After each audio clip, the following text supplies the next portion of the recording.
তামিল চলচ্চিত্র তারকা সুরিয়া বর্তমানে ক্যারিয়ারের এক দুর্দান্ত ও বর্ণিল সময় অতিক্রম করছেন। পরপর দুটি চলচ্চিত্রে অসামান্য সাফল্য অর্জন করে তিনি বক্স অফিসে একের পর এক নতুন রেকর্ড গড়েছেন। কিছুদিন পূর্বে মুক্তিপ্রাপ্ত তার কারুপ্পু সিনেমাটি বিশ্বব্যাপী প্রায় 350 কোটি রুপি আয় করে নজর কাড়ে।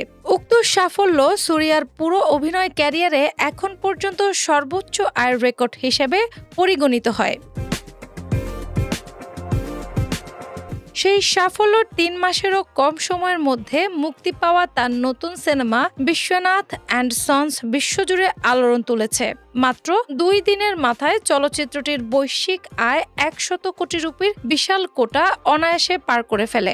ভারতের স্বাধীনতা দিবস উপলক্ষে গত 14 আগস্ট ভেঙ্কি আতলুরি পরিচালিত এই বহুল প্রতীক্ষিত সিনেমাটি প্রেক্ষাগৃহে মুক্তি পায়। 2 দিনের 100 কোটি রুপি আয় করে এটি সুরিয়ার অভিনয় জীবনের দ্রুত সেঞ্চুরি করা চলচ্চিত্র হিসেবে আত্মপ্রকাশ করেছে।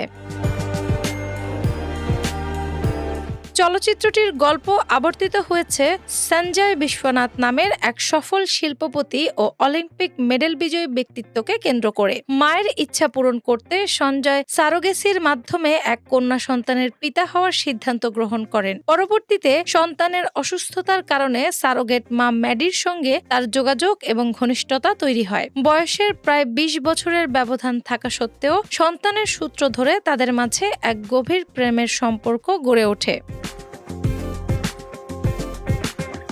সমাজের নানান বাধা ধরার নিয়ম ও সামাজিক ট্যাবু ভাঙার গল্প পর্দায় ফুটিয়ে তোলার চলচ্চিত্রটি ব্যাপক প্রশংসা কুড়াচ্ছে। এই চলচ্চিত্রে সুরিয়ার বিপরীতে অভিনয় করেছেন তরুণ অভিনেত্রী মমিতা বাইজু এবং অন্যান্য গুণী শিল্পীবৃন্দ।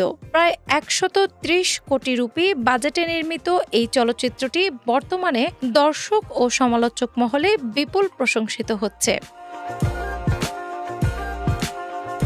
ডেস্ক রিপোর্ট, বাংলা বাজার পত্রিকা।